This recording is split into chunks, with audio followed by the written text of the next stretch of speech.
তুই হাঙ্গুনিয়া যে কোনে আসিলি তুই? আব্বা ওই গেছিলাম একটু বাজারের দিকে। তখন এইভাবে গুলি হইব নি? না ওই বিদেশের লোক ওকে লোকে দিয়ে হয়েছে। হ্যাঁ গিয়ে মানুষ বিদেশ লই যায়, না আরে কইছে লই যাব। তো কেন কেন নিবি কথা তুই কইছিস তুই? হ্যাঁ কইছে দেন 3-4 লাখ টাকা লাগবে, কইছে লাস্ট 3 লাখ করলে হইব। অন বিষয় বালা দিবনি? হ্যাঁ হিগেন নিজের দোয়ান, হিগেন নিজের সব। তো তাহলে এক কাজ কর, তুই বাইরের দিকে যা, তাহলে টিয়ার ব্যবস্থা করি নাকি? আচ্ছা আচ্ছা যা, জান্নাক মিলে তুই বল। আচ্ছা অসুবিধা নাই, টিয়ার লাই যা। আচ্ছা আসসালামু আলাইকুম ভাই, ভালো আছেন?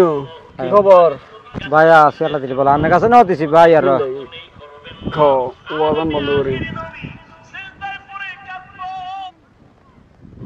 ক ভাই কইতাম দেখেন গোলাকারে বিদেশ হার করি বুঝিনি, আলহামদুলিল্লাহ আলহামদুলিল্লাহ।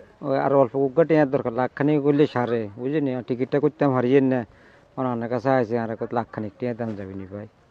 আর মফিজের কামই তো হলো টেয়া তো হ্যাঁ মানে আর সিস্টেম তুই জানো নি? জানি তো ভাই। লাগে 45 ভাই মানুষে তো 40 করি লজ্জা না, পরে 45 কিলো পাইছেন ভাই। তোমরা তো বিদেশি যাইব, হ্যাঁ এই কারণে একটু বেশি। আচ্ছা ভাই ঠিক আছে, অন কিয়া করি মানে দরকার জন, অন কিয়া করন লাগবে। আর টেয়াকে তোর রাস্তার দিমু না, স্টামলে বাইক চলি আইও। তাহলে আমি বিয়েলের দিকে আই কেন? বিয়েলে ন মাগরিব নামাজ হরে আইও, নামাজ এই বাইক ধান দেবো মইতে আইও। আচ্ছা ঠিক আছে বাবা, তো জাল আর হালা বুঝতি জানোস তো বাবা, কেন ঋণ টিন করি শুধু টিয়া করে হারাই, ঠিক আছে নি?